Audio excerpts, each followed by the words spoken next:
What's going on, guys, and welcome back to the channel. Today we're going to be going over a topic that I feel like will benefit everyone, especially those of you who are looking into getting a Lexus 2IS. So any of the models, any of the IS model from 06 to 2013, I'll be going over some of the major issues that you may want to look for before buying one.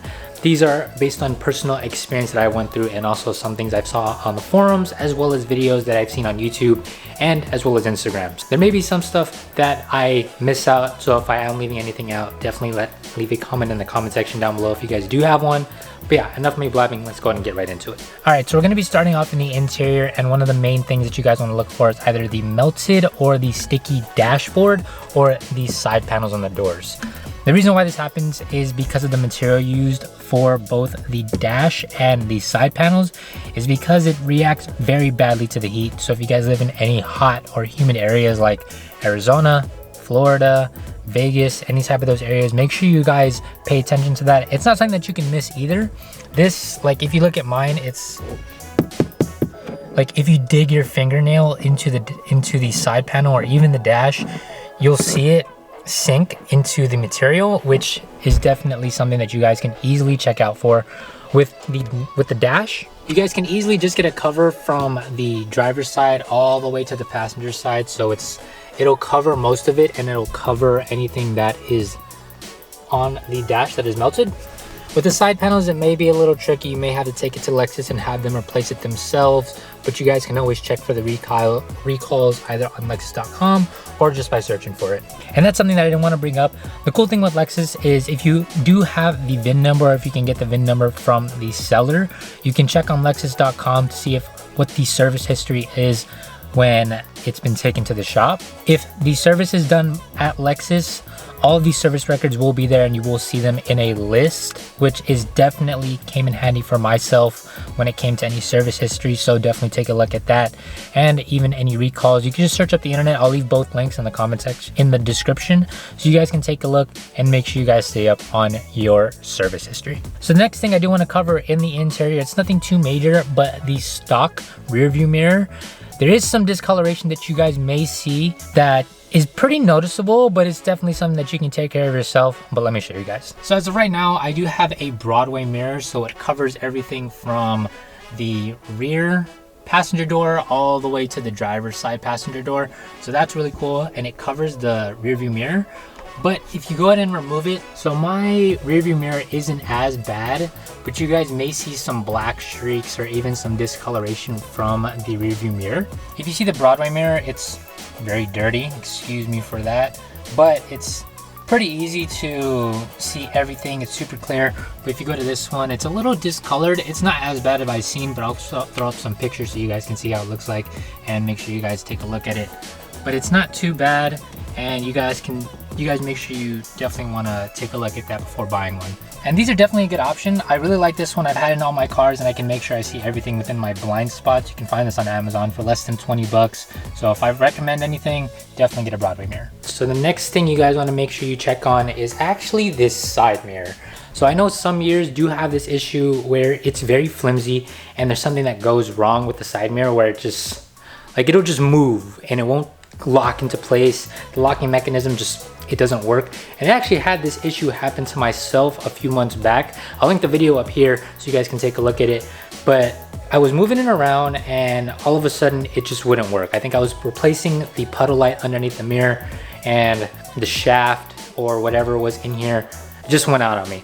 And it's a pain in the butt for me to actually get it on. So I just used some black electrical tape, which you guys can see here, which has been holding the mirror pretty well. And the bad part about that is I can't even move the mirror at all. Like if I wanted to move it in, I can't even adjust it. I can't even like move it. With the 3IS, obviously you can do that. You can do that, but I can't even do that on mine. So make sure you check on that. Before this issue happened to me, I was doing that every time I park in the garage because we don't have a big garage. So you got to be able to have some space. And now that this doesn't move, I'm kind of screwed. I can't even move it. The driver's side is okay, but the passenger side is the one that has given me issues. So make sure you guys can at least move it. And if it's flimsy, see if they can check it out. And you guys can always just hammer it down with a hammer, or even like a rubber mallet. That always works too, but I didn't have either at the time, and I've just been lazy to take care of it. So that's just one thing you guys want to make sure you take care of. So another issue that you guys want to check on with the 2IS is if you smell a rotten egg type of smell on high acceleration, entering the freeways or anything like that, that just means that the catalytic converter in the car is going bad. From what I was reading, it's very common in older cars, pretty much pre-2000, to have a rotten egg smell because of the catalytic converters. It's very rare for that to happen with new cars nowadays just because of the updated technology and all that stuff that they have. But with these, if you do smell a rotten egg, it just means that the catalytic converter is out or it's going bad. Stuff just gets clogged in there. All you would have to do is replace it. I think there was a recall on some of the models, so definitely check on the recalls for that if you guys can. But you can always just replace the catalytic converter, or you can just get a full exhaust system, which is what I suggest, but that's just me. You guys may be different. Smell a rotten egg smell, it's not a big deal. So just get a full exhaust or just get it replaced out with the brand new catalytic converter. So the last issue I do want to touch on is the carbon buildup with the car. You won't see this a lot in the IS350s, it's mostly in the IS250s. And this is something that I'm also dealing with as well. And I'll be posting guides and videos on how to troubleshoot it and how to get rid of it if you guys do have those issues as well. So the reason why the carbon buildup happens in the IS250s compared to the IS350s is because of the direct fuel injection that the car uses with the 2.5 liter. With 3.5 liter, it uses a port injection, so you won't have to deal with that with the IS350s as much, which is kind of a pain, but at the same time, it's definitely doable if you guys take care of it in pieces and not just something that you take care right away at once. If you do get a chance to drive the car and you're going up a, let's say, a decent incline, try to keep it steady at a certain RPM. If you feel the car kind of struggling or kind of shaking when it comes to shifting gears, that may be a sign of carbon buildup. And also if the car just feels sluggish, or if it just feels like it's not performing to its best capabilities, that could also be a sign of carbon buildup as well. So make sure you guys have a chance to drive the car before you buy it. That's the best advice I can give you. Even if you guys don't have the chance to drive it and you guys just straight up buy it, it's not something that's impossible to take care of. It's definitely something that you guys can do at home, and also something that a novice car person can easily take care of on themselves. But yeah, that's gonna be all the major issues you really have to look for when it comes to the Lexus 2IS. They're not major, as you guys can really see. It's very small and it's very nitpicky things that you guys may not see every day in some cars, but that's just some things that you guys may want to look for that's either major or something that's a pain in the butt when it comes to these Lexuses.